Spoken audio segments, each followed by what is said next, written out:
Well, according to my clock, it's 7 o'clock, so welcome everybody to the Wednesday, September 23rd edition of Storm Forecast. My name is Brad Bergstrom, and I'm lucky enough to be the superintendent here in Sauk Rapids Rice. I want to welcome everybody who's out there tonight and joining for this latest edition. Just for those who may be joining new for the first time, really the purpose of the Storm Forecast Facebook Live events is for people to be able to ask me questions and for me to hopefully try and be able to answer them to the best of my ability. Please feel free as we're spending this time together to put any questions that you might have in the comments section. And then I've got a couple of people here to help out with that. They'll write down those questions and put them on a sheet of paper for me, and I can grab them and go ahead and try to answer them. I may not always be able to get to all questions as we go through the night, and if there are any that we cannot answer, I try to put them onto our FAQ section of the on our website, which for families to go to with frequently asked questions in regards to COVID-19. And then the last piece, what I generally try to share is that we understand that sometimes the emotions of education and the issues surrounding it can sometimes be very difficult. We just ask that we treat each other online tonight with a level of respect that we know that the Storm is able to do on a consistent basis. So I appreciate your help with that. I'm thinking there's probably going to be a number of questions for me to try and answer tonight, so I don't want to spend a lot of time talking about maybe some of the common questions that I've been asked over the course of last week since we met. But there is one issue that I do want to spend a little time talking about that's of concern, and I just thought that I would use this opportunity to maybe share some preliminary information about it and just get it out to the community so that they're aware. And so been getting some feedback here in the last few days in regards to there may be a desire from some parents, guardians to take their child's Zoom lessons that they're getting from an educator, from a teacher, and to record those, and then to take those and share them with others, whether it be online or sharing them through social media outlets, etc. And that was of grave concern to me, in particularly when we are talking about students. So I just want to share a few things here that to try and help set the record straight, because I want to make sure that everybody understands the ground rules here. So under state and federal law, it is a crime for any person to intentionally intercept or have another person to intercept any oral communication that occurs in a virtual or in an in-person classroom. Intercepting includes electronic recording or transmitting such communications. And this is found in Minnesota Statute 626A.02, subdivision 4B1, and it states that any person who violates this statute shall be fined no more than $3,000 or imprisoned for not more than 1 year or both. And that's the legal side of this piece that is of concern to me. I would hope that if a parent or a guardian has a concern with a lesson that they are seeing, because at the end of the day, parents, you can certainly observe the lesson that's being put forward. You could even record it for your own use with your child in the class, in the work that they're doing, especially when we're in a remote or distance learning piece. But you cannot take that information and share it. There's other students that are in those Zoom meetings because it's a classroom, and really. The idea of doing that, recording it and then sharing it, really chills the effect of natural communication that should occur between a student and between teachers and students. And we really don't want that to happen. Regardless of age or profession, most individuals feel very uncomfortable having another person record their routine communications. At school, most students would feel uncomfortable in answering, and really a lot of staff would have uncomfortable in delivering instruction or having a rapport building conversation with students, knowing that every word that they were saying, that they were uttering, is being intercepted and evaluated by a parent. So my hope is that this is not true. And if somebody is out there that's done this, I will ask that you cease doing that. and I will ask that you not share that. Really, at the end of the day, my hope is that teacher-student relationship is exceptionally important. And as a parent, if you have a concern with a lesson or something that's going on in the classroom, whether you're in person or we're doing this virtually, please reach out to the teacher. Start that conversation. Talk about where your concerns might be. And then from there, I think it would be really good if that conversation can help get some dialogue going that will most importantly answer your questions, or if there is a concern or issue, to go ahead and try and solve that. At the end of the day, this is really about trying to continue that building of that relationship that's really, really important. So again, just wanted to make sure, I've been hearing some information about this, and I just wanted to make sure that I let everybody know where that's at. I'm going to be sharing this at large with our parents to make sure that everybody understands what the expectations might be. And again, if there's a question or a concern, please reach out to your child's teacher and talk about what your concerns might be. If you're not getting any relief there, please then go to the principal and then move up the ladder from there. But at the end of the day, it really starts with that great communication between a teacher and the family. So with that, I'm going to go start grabbing some questions.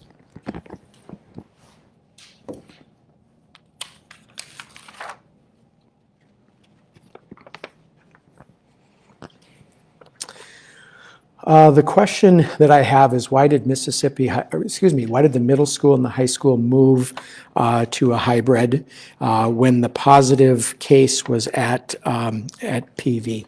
So there's a couple of pieces in here that I want to really spend some time talking about, and I'm going to start with this idea of I have gotten a lot of information, a lot of feedback in the last several weeks around the idea of, why can't you tell us how many cases are happening in our school buildings?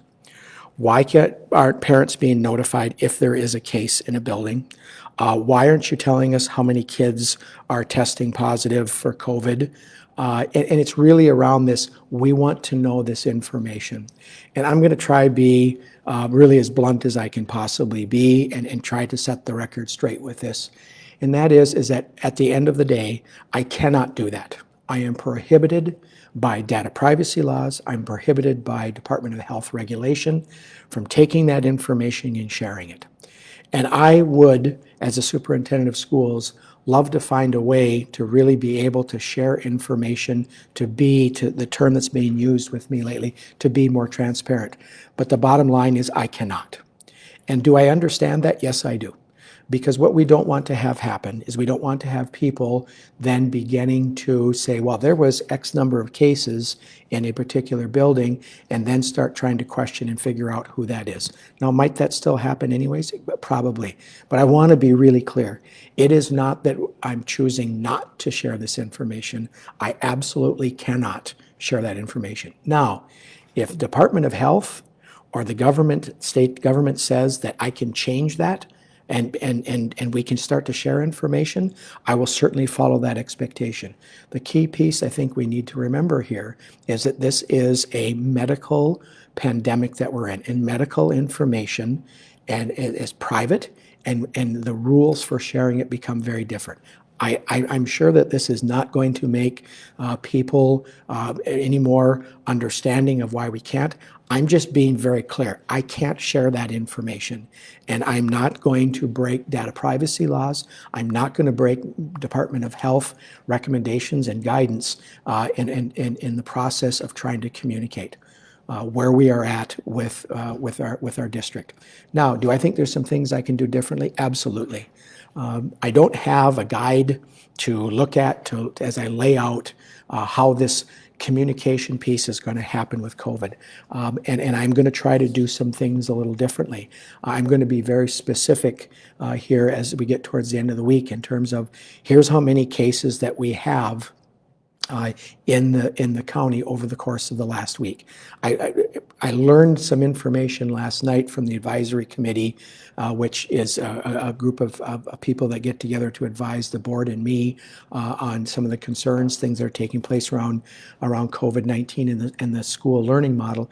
And I learned something very valuable last night, and that is that while there's lots of information out there, it would be helpful for many people if we could take and condense that. So I will share where we are at in terms of the number of active cases, or number of cases that we have within the county. I'll also give a summary and share, here's what the MDH number says. I will also share some information about where we're at in a model that projects based upon the previous 2 weeks. I will share that information with you, and that is really about the total extent of what I can do. I cannot talk about people's health records. I cannot share how many COVID cases we have. And because of that, it makes it very difficult for me to explain to people, where is the bottom line with this? Everybody wants a number. Where's that magic number? And there is no magic number in terms of, if you get to this number, this is where it's at, because you have to dive deeper into that number to find out where are those cases at, etc.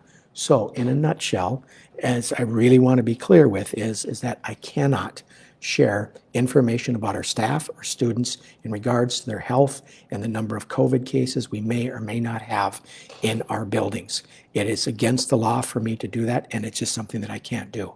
And I will begin to try and share some information that's out there, and I'll try to condense that into a simple format to be able to share with families, and hopefully you'll find that information helpful and useful.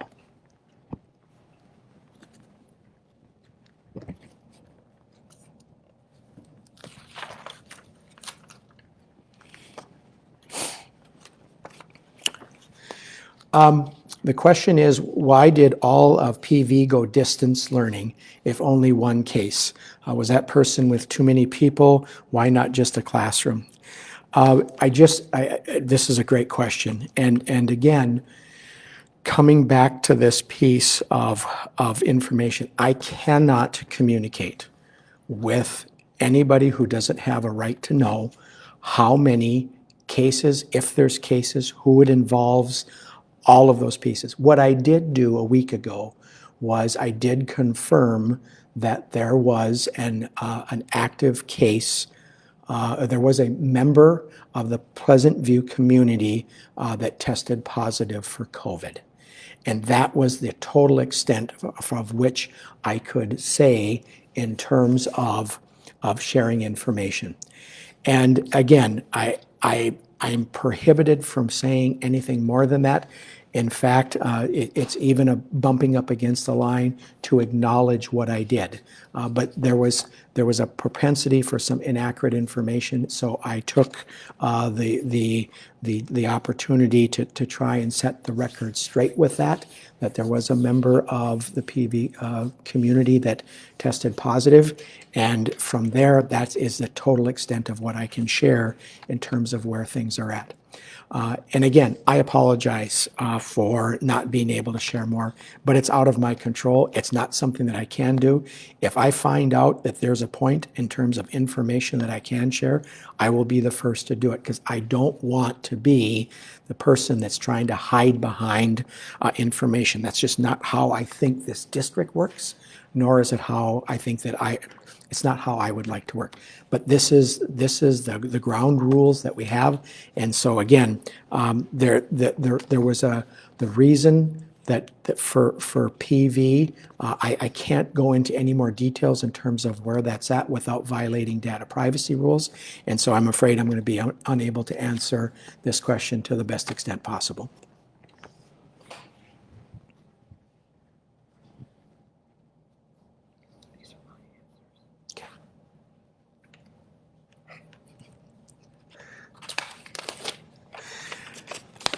You would think after a couple of weeks of trying to pick up these Post-its off of the piece of paper, I would be better at doing it, and I still struggle. So the question is why the hybrid at the middle school and the high school?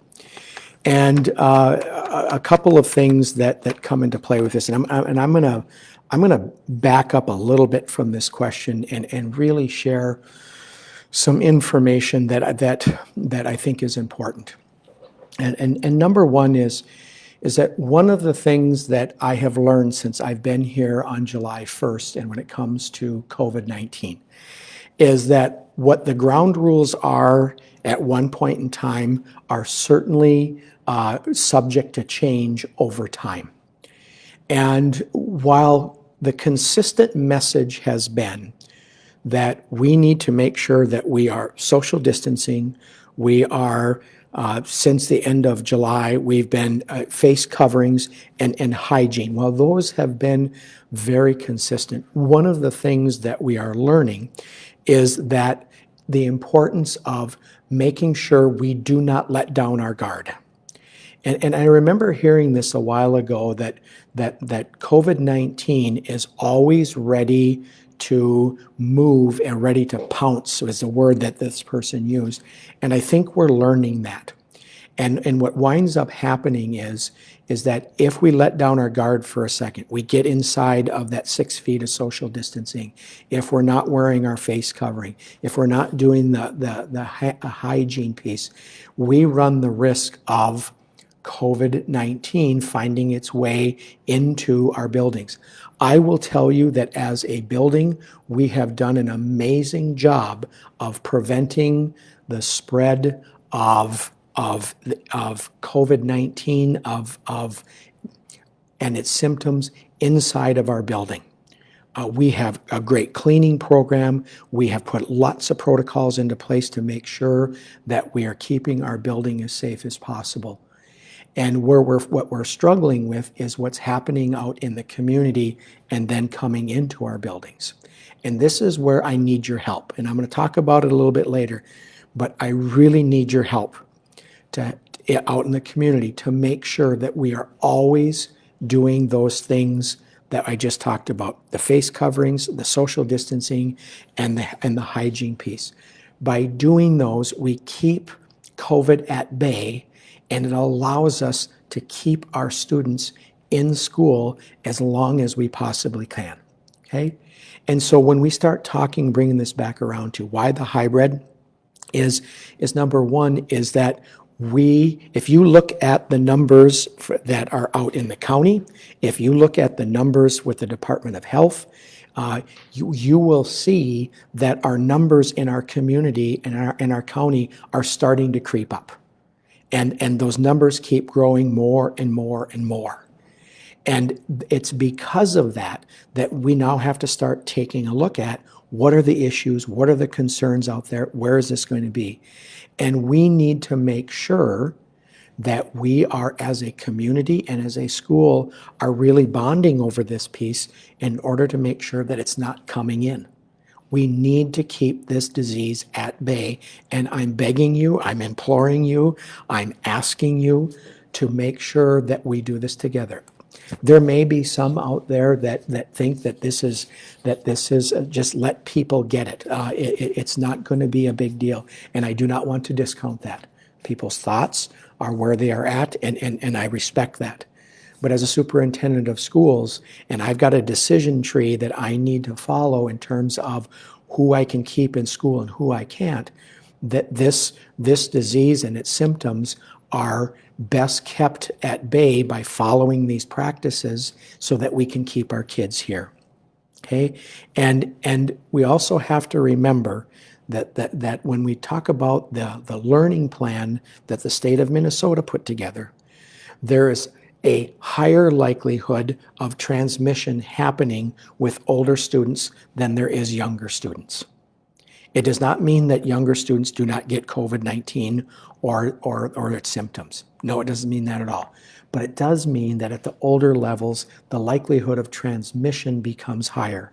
And when we think about bringing a large group of bodies together, and we understand that it becomes more and more difficult when we see things as what we had before pre-COVID-19. There's a desire by many of us to go back to the way things were pre-COVID-19.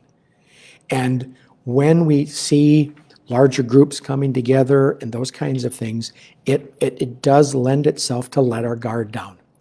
And that's when COVID-19 can come and be a part of our community or our culture and make it much more difficult for us to keep our students in school. Look, I've talked to many teachers, I've talked to parents, I've talked to board members, I've talked to other superintendents, other people in other communities, and everybody knows that bringing our students in and having them be with their teachers is the best option possible unless a family feels that the distance learning piece is the best option for them. And I can appreciate that, and I respect that. But if we're going to do that, we have to make sure that we are always practicing those safe measures. We can't let down our guard for 1 second, because when we do, that's when issues come into play. So when we talk about bringing a bunch of people together and there's a propensity to let down our guard and see people and talk to them and not social distance and do those things, it is a risk, and the numbers have been going up in our county as well. So with that in mind, that's the biggest reason, and the hope is that we can keep this at bay, revisit it the week of October 5th, and if the numbers support it, hopefully we can be back in person, because I think that's what most people want. But we have to do this in a safe manner, and so that's why the hybrid is at the middle school and the high school.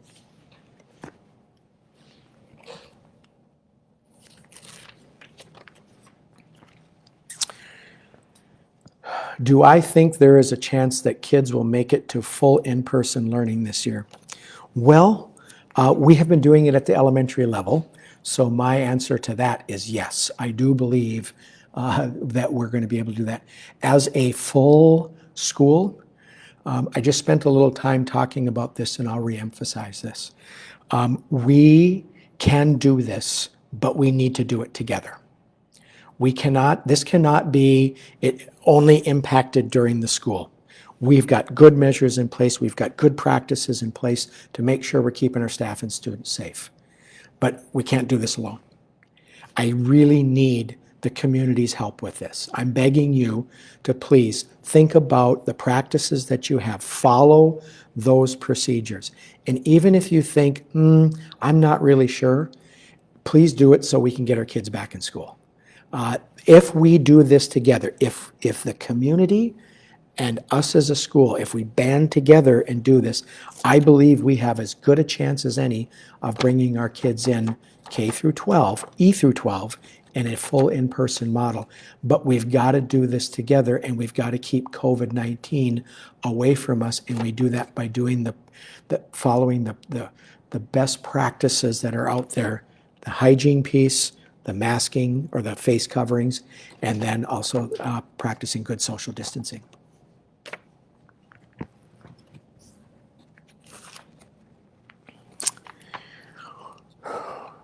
The question is, can we be notified of case numbers at each school without disclosing who it is? This is actually a question I asked a number of weeks ago in regards to, in order to try and get more information out.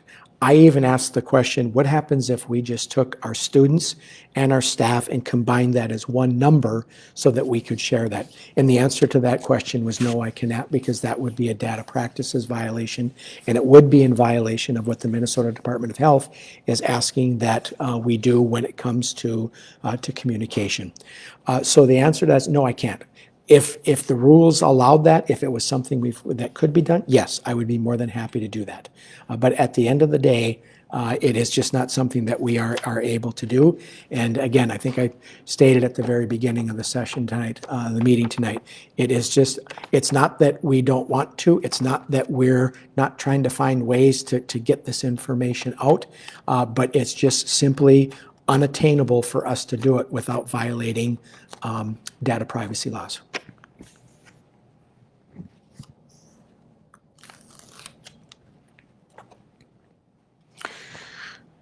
So I've got a question here that says, we said 928 PV and 10.5 middle school, high school, please confirm.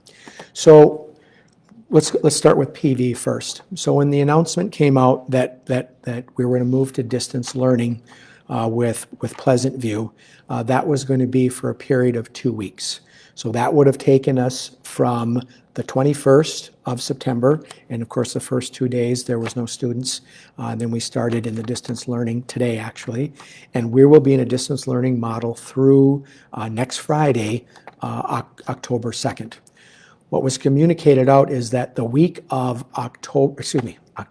the week of September 28th, we will be making an announcement in terms of what model the district is going to be in on starting on October 5th, because that will end the 2-week time period, okay? And that's at PV, okay? So it's very specifically at PV. At the middle school and high school level, we're going to be in a distance learning model through up to and including MEA break, which is Tuesday, October 13th, if my memory calendar is working right. The decision about which model we're going to be in after break, which would start on October 19th, will be made the week of October 5th. And that is for the middle school, and that is for the high school. So again, to recap this, PV was put into a distance learning mode for 2 weeks. The decision will be made the week of September 28th, and we'll try to get that information out as soon as we possibly can. There is conversations that the board will be looking at this and having a meeting potentially September 30th to make that announcement in terms of where we're going to be at. For the week, and that's for PV, and that model, whatever decision is made by the board, that model will go into effect on Monday, October 5th. For the middle school and the high school, we're in a hybrid model until through October 13th, and the week of October 5th, the board will be making a decision in terms of what learning model we're going to be in starting on Monday, October 19th. So we have some time as a community to rally around this idea of trying to keep everybody safe, and maybe safe is wrong, to rally around the idea of the hygiene, of the face coverings, and the social distancing piece. And if we can do those and we can get those numbers down from where they're at right now, then we can have a chance to have a choice in terms of which model we're going to have, rather than to not have a choice because the numbers are too high.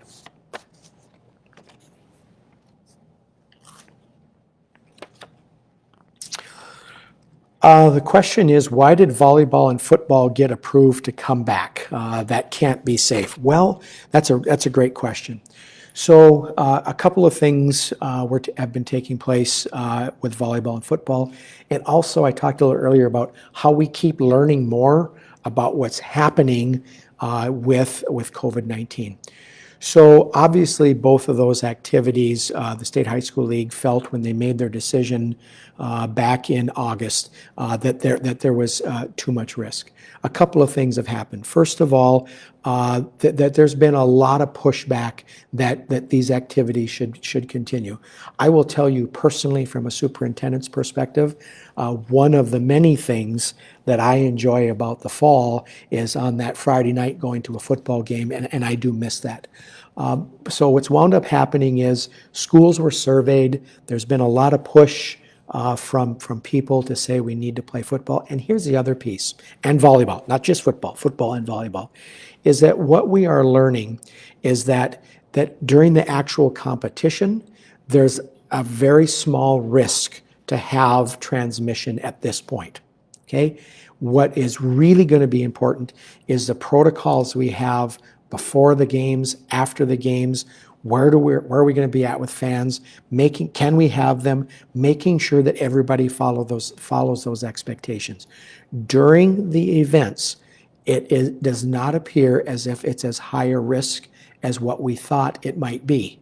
Now, we might learn down the road with this that this was not a good decision, and it's led to an increase. We might also learn that this is the best thing that could have been done because it's allowing our student athletes an opportunity to compete and participate at a time when a lot of things are not the same and don't have as many options. So at the end of the day, the State High School League did make the decision that they're going to allow these activities to take place. What's going to be very crucial and very important for our student athletes is to remember the social distancing piece. When it's appropriate, they need to have their face coverings on, and the other piece is to watch for that good hygiene. And I know our coaches will work very hard to make sure that our student athletes are doing that, because it does not take but one to not follow those expectations, and it can sideline a number of student athletes. So during the competition, it does not appear as if that is the issue. It seems to be, if there is an issue, it's in not following protocols and procedures for before the contest as well as after the contest. And so I know that our coaches will do the very best they can to make sure that we're following those safety protocols so we can keep our student athletes competing.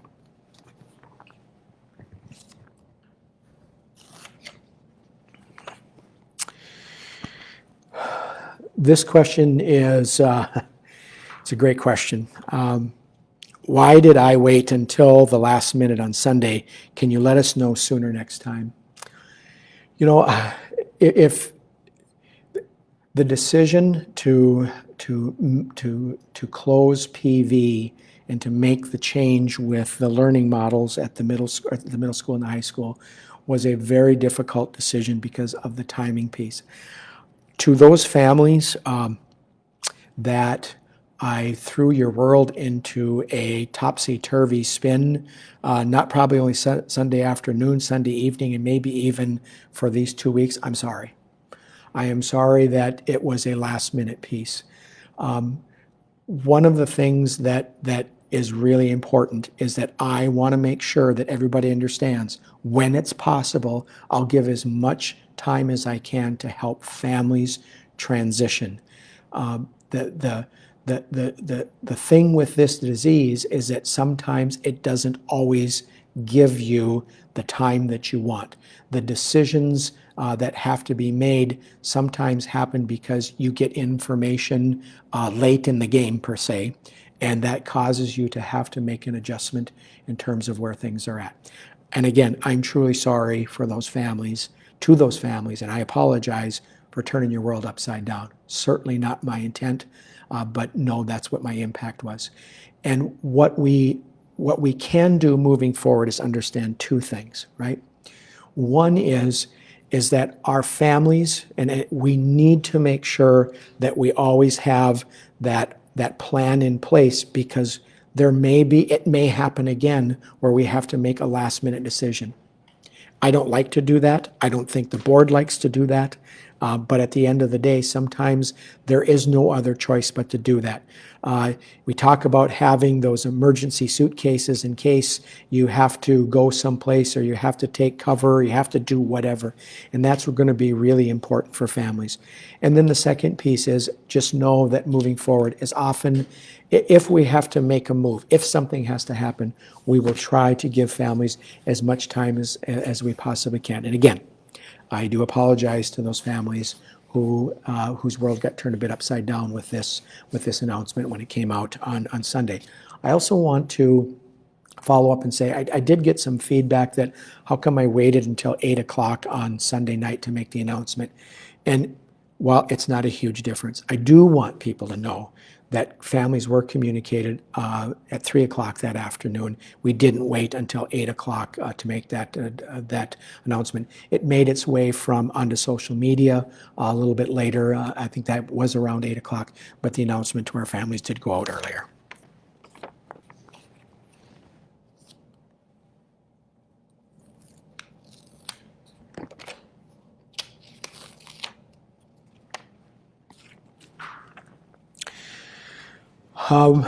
The question here is, if there was exposure at PV, why did Mississippi Heights not go to distance learning as well, since all elementary kids ride the same buses? So the key thing to remember with this is that and maybe I should back up because the key thing probably is not the right thing to say. One of the pieces that is really important is that when we look at what issues are impacting a building in order to have to make a decision, is that we don't have to look at this in unity across the district. And I talked about this earlier in some of these storm forecast sessions that I've had, is that there may be a case where maybe there's a school that's impacted in Sauk Rapids, but maybe it's not impacted in Rice. Or maybe it's impacted in Rice and it is not impacting the schools in Sauk Rapids.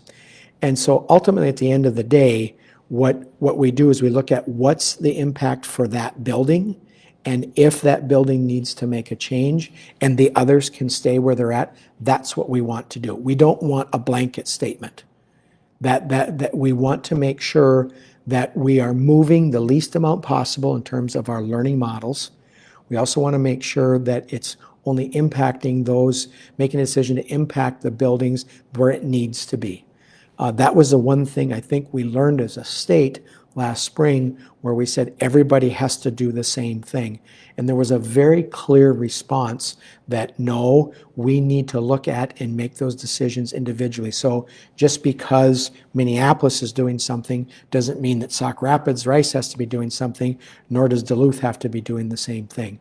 So the beauty of having the opportunity to look at things based upon how it's going at the building level does mean that there's going to be times when one building is in one model and another one may very well be in another. Elementary robotics for grades 3 through 5 through community ed. How is this allowed but my child can't sit by his friends on the bus at lunch, etc.? One of the things that we are trying to do is we are trying very hard to make sure that we provide as many opportunities as we can and to keep our students safe. Working in pods is really a way to do that. And a pod is you keep a group of kids together. We know that there is, when we're on a school bus, for example, that there is a lot more contact on a regular basis. And so we're trying to keep the kids, we load from back to front, unload from front to back, just to try and keep this the kids as separated from each other as we possibly can. And I understand that it's, well, why can't I sit next to my best friend? Because if there is a situation where a child does wind up having either is symptomatic or test positive for COVID-19, anybody who's been inside of that close contact, which is 6 feet or less, then that person gets impacted. So we're just trying to lessen that. And I know that with the robotics piece, that we're trying to keep our students in groups. Look, we could say that we don't want to have any activities because there is that risk that something might happen. And I think very clearly we heard that our students need to have opportunities to participate, to play, to be involved in activities to the extent possible that we can do it safely. And so when there are opportunities and we think we can do it safely, we're going to go ahead and give our kids that opportunity. We've got flag football that's going for our youth kids. We've got the elementary robotics. We are trying to find ways to let our kids be able to be with some people, to meet new friends, to participate in activities, because we know that that's a very important piece, not only for their physical well-being, but also for their mental well-being. And if we can provide those opportunities and do so in a way that limits the possibility of somebody spreading the disease, we feel that we can do that, and that's why we have elementary robotics.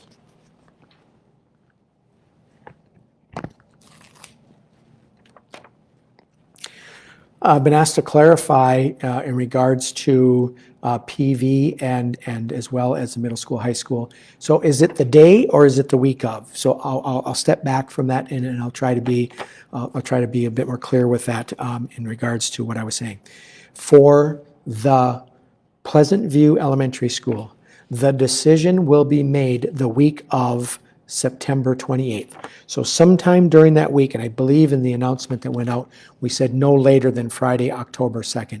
We have every intention of doing that sooner than that. So it's the week of. It's not going to be on Monday, September 28th, but it will be the week of. Same thing with the middle school and the high school. The decision will be made sometime the week of October 5th for a whatever learning model we're going to be in starting on Monday, October 19th. So again, sorry if I wasn't very clear with that. I apologize for the confusion. But again, middle school, high school, the week of October 5th, Pleasant View, the week of September 28th.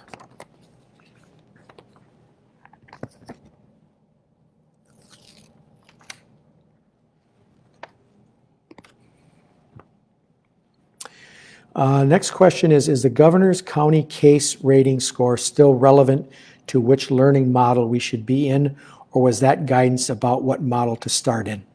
And I think the answer there to that is two parts. One is, yes, it was designed for school districts to use to decide which learning model you were going to start the year with. There has been a lot of thought process out there that is now then what you have to look at all of the time. And it is not the case. It is a piece of information that you can use. The key piece to remember is that information is 2 weeks old. And if there's one thing we've learned about COVID is that a lot can change in 2 weeks. It could go up, but it could also go down. And the last couple of weeks, it had gone up and then it's kind of leveled off.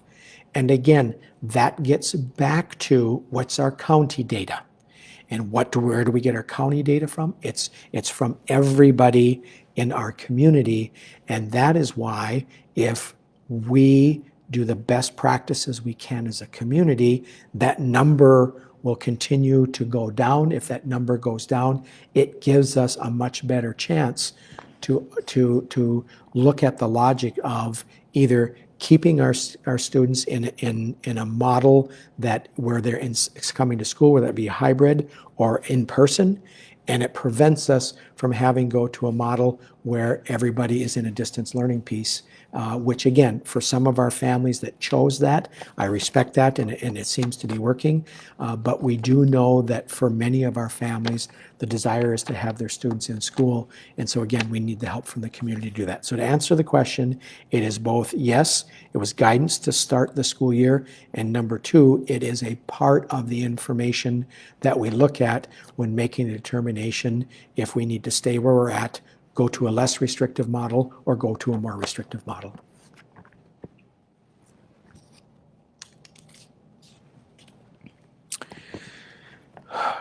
The next question here is, I'm assuming ISD 742 has a decision matrix.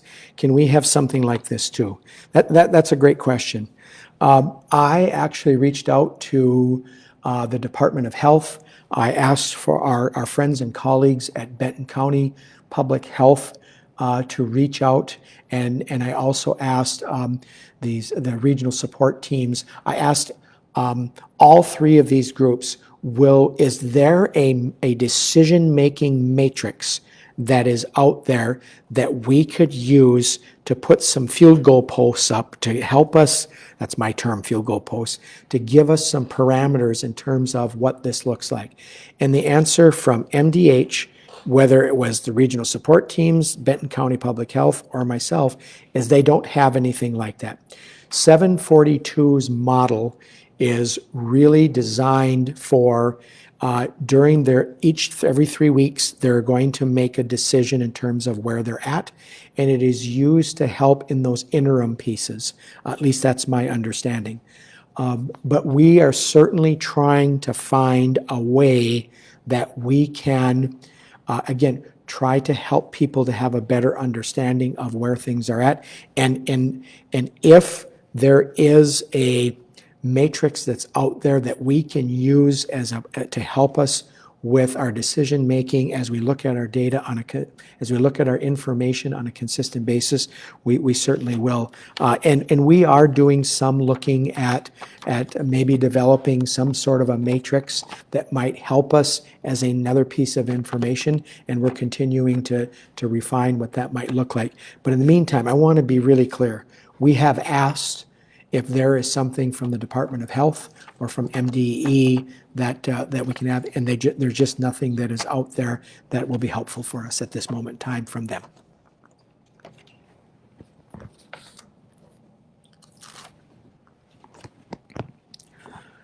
Are the PV students going to have to make up the 2 instructional days missed this week? And the answer to that question is no, they will not.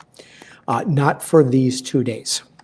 So as a part of the understanding from the Minnesota Department of Education, and this is where I think that the commissioner and her team were really on the ball with this. They understand that if a school district has to make a transition from a less restrictive model to a more restrictive, or even vice versa, that there may be a need for schools to be able to have some time to plan to make that happen. And so there has been 5 days that have been given by MDE where you can transition and use those days, and they can count as instructional days, and they don't have to be made up. If we move beyond those 5 days, then barring some sort of legislative edict, then those days may need to be made up. I'm not saying they're going to have to be. They may need to be made up depending upon what the number of days are, et cetera. If you remember a couple of years ago, there was a lot of days that were missed by schools from around the state in terms of having to meet those minimum requirements. And there was some grace that was given by the legislature to help out with that. But at this point, these first 2 days were okay, as long as we don't have to move beyond 5. And if we had to move beyond 5, then there is, at this point, they may need to be made up depending upon what our calendar looks like and how many snow days, those kinds of things that we've had to miss as well.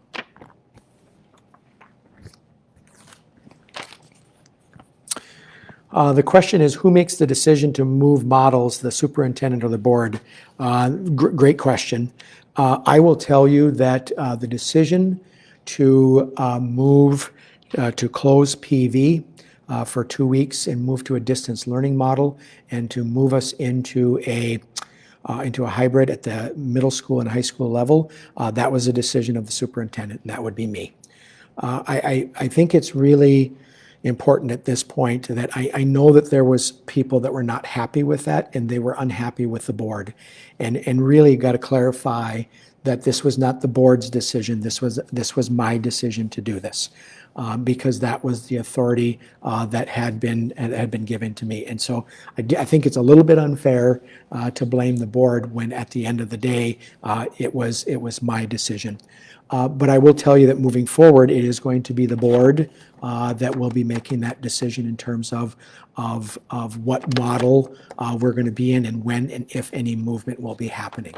So just again to recap, that I did have the authority to make that decision in consultation with the board, and then and that's how the decision happened over the course of the weekend. And then moving forward, the board will be making that decision.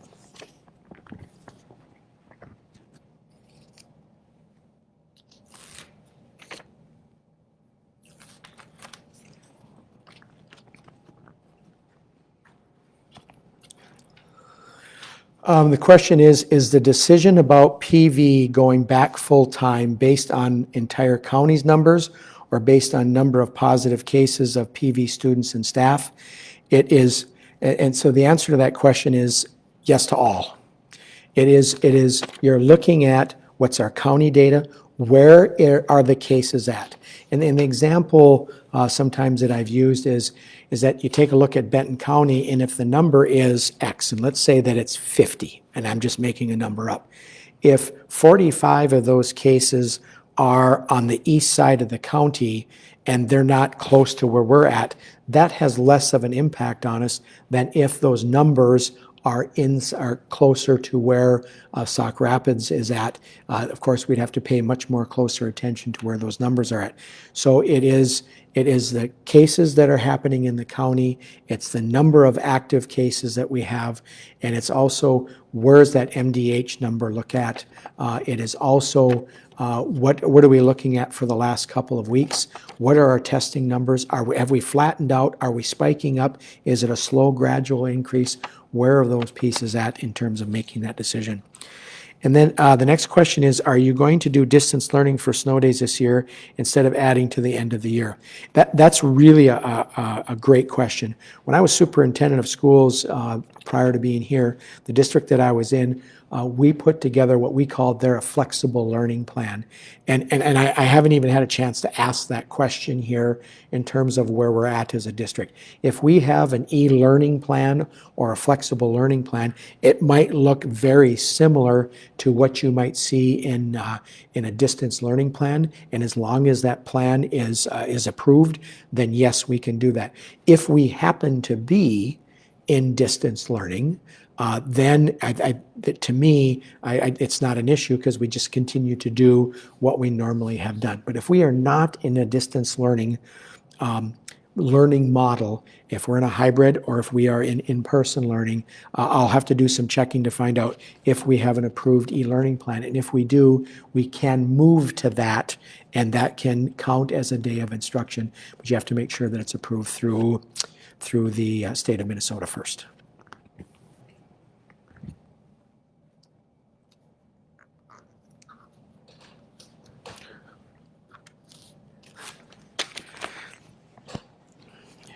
It's a good thing Christy is here to help me pick up these pieces of paper. Wow, do I struggle with this. Will there always be 2 days prep between models to get devices, etc.? I think you got to handle that on a case-by-case basis. I think it will depend upon, have we given people a little bit of advance warning that this is going to be happening? If we are able to do that, then yes, we should be able to not have to use any days. If it is something that is more last minute, we may need to take some time to do that. Because in addition to, and this question really is a great question, because it's not just the devices that we have to worry about, but we also have to worry about making sure that we have arrangements made for meals. If it's at the elementary level, as it was in this case, we also have to make sure that we have arrangements in place for childcare for our essential workers. And just as a little tangent with this, remember for our parents and guardians of our K-5 learners is that if you are a single parent guardian household and you are an essential worker, or if you are a two-parent guardian household and both parent guardians are essential workers, you do qualify for the child care that the district, the emergency child care that the district will offer. An additional change to that is that transportation is to be provided for our students and families who are open enrolled into our district. You still need to get to the normal pickup drop-off for transportation, but that is a service that is provided, both the transportation as well as the child care piece, and it's at no charge. And I really encourage you, if you haven't done so already, to go to the website for the Boys and Girls Club and get your child registered. That will be one less thing that you'll have to worry about if there is a short turnaround to make a change in a learning model where emergency child care will need to be provided.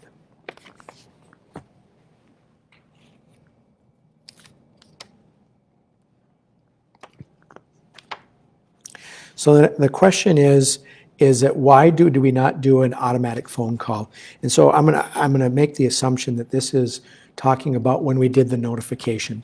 So the notification that went out on Sunday really talked about, we did it in terms of an email as well as with a text.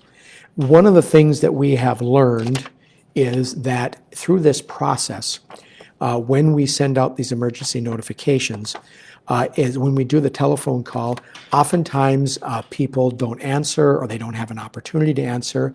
Then they see that the school has called and a message might be left, and the message is often, and then people have questions. So then they call back, and if it's on a weekend or if it's later in the evening, we don't have people here.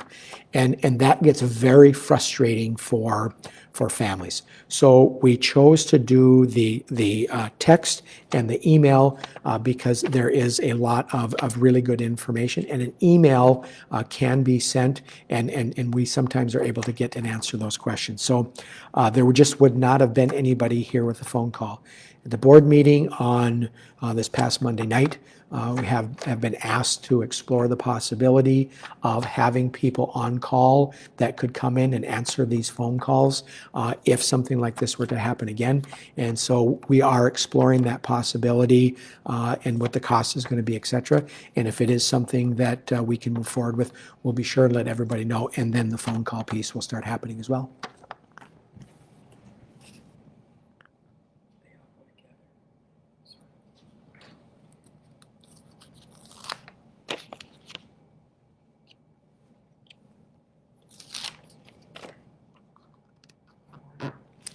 Okay, so again, the question was, why didn't we get an auto-generated phone call or a text to in regards to the plan?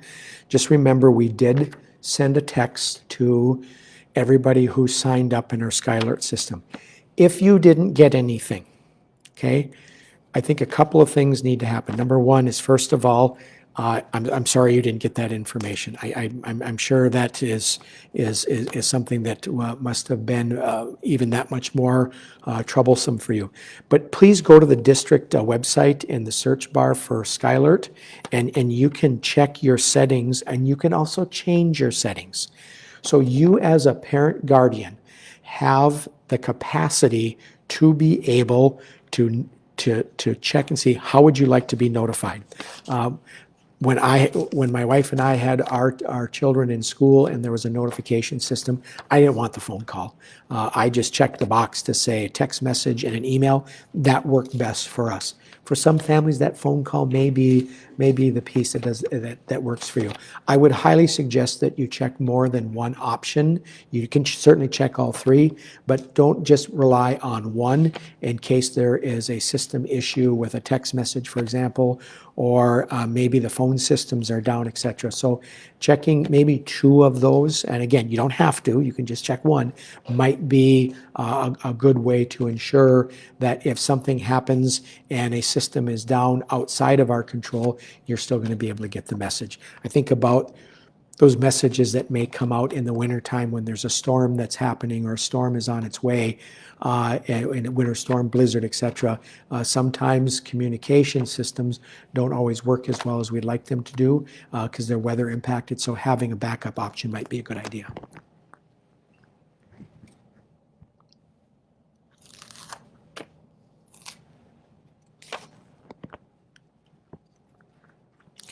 So, a couple of, just hold on one second here.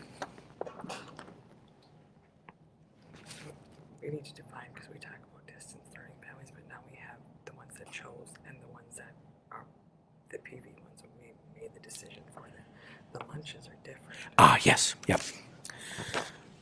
Okay, thank you, Chrissy.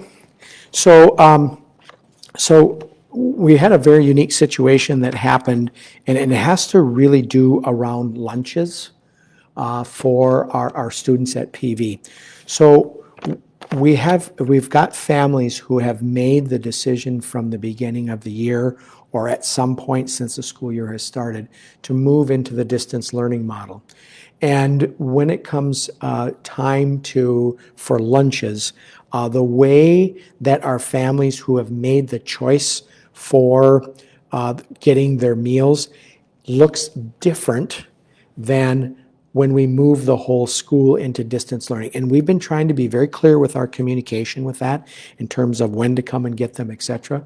But just remember for our families who have made distance learning as a choice, the lunches how you're going to get them are going to look a little different than our distance learning families that where the school made the decision, and just wanted you to be aware that there is a difference with that. Okay, so if it is family distance learning choice, your food will be ready for you, and we've sent out communication and asked families to sign up for this so we kind of have an idea of how much to prepare. You can pick up your food on Wednesdays from 9 to 10, and it's going to be at Rice, and it will also be at the middle school. Okay, so for distance learning families who made a choice, again, it's going to be Wednesdays from 9 to 10. Please sign up. If you didn't get the information about the sign up, please reach out to your school and they can get you that information. And it will be a pickup at Rice as well as having a pickup at the middle school. If you did distance learning, or if you're in distance learning because it's a school decision, it's for PV students only. Let's be clear with that. And it's at PV daily, and again, for PV students only. So again, making sure that if you're in distance learning, you could come from any building. Those families can come pick up their food on Wednesdays from 9 to 10. If it's a school decision, it's going to be at PV, and we've got a process and set in place to make that happen.